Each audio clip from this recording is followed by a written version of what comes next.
며칠 전 전국 콜택시 서버가 해킹 공격으로 마비되는 일이 있었죠. 강원에서도 지역 12개 시군 4,000대가 넘는 택시가 배차 지연 피해를 입었는데요. 다행히 서버 운영업체가 해커들과 협상을 통해 비교적 빠른 시간 안에 복구 작업을 완료했습니다. 하지만 최근 들어서 지역 업체를 공격 대상으로 삼은 사이버 공격이 늘어나고 있어서 대비책 마련이 필요해 보입니다. 양진호 기자의 보도입니다. 평소처럼 콜택시를 불러보지만 연결음만 무한히 반복됩니다. 지금은 모래 상담원이 통화 중입니다. 끊지 마시고 잠시만 기다려 주십시오. 안내도 없이 통화가 종료되고 택시는 스마트폰 앱을 통해 겨우 부를 수 있었습니다. 지역 콜택시 시스템이 공격을 받은 건 지난 17일 새벽. 전국 콜택시 서버를 운영하는 업체 오토피온의 관제 프로그램이 해외 해킹 조직의 랜섬웨어 공격에 마비된 겁니다. 분석하고 있어가지고 복구도 해야 되고 해서 저희가 지금 정확하게 답변을 드릴 수가 없는 상황이거든요. 만약에 뭐 몇 월 며칠 몇 시까지다라고 하면 정확히 설명을 드리겠는데 지금은 아직 어떻게 될지 모르겠어요.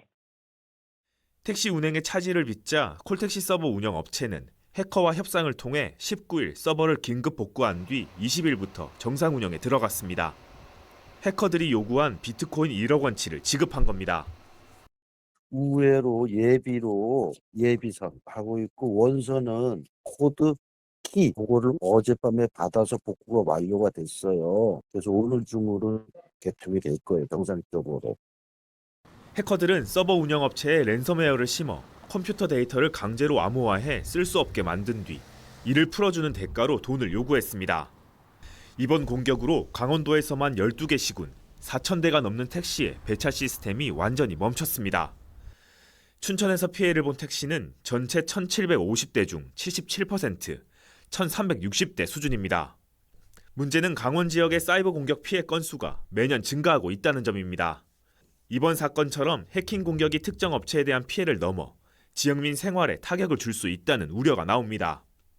지난 2020년 단 한 건에 불과했던 지역 정보보호 침해 사례는 지난해 9건으로 늘어난 뒤 올해 역시 이번 콜택시 사태를 포함해서 벌써 3건이나 발생했습니다.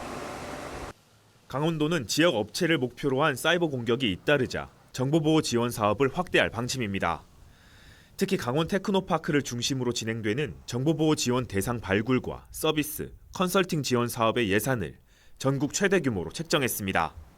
헬로티비 뉴스 양진호입니다.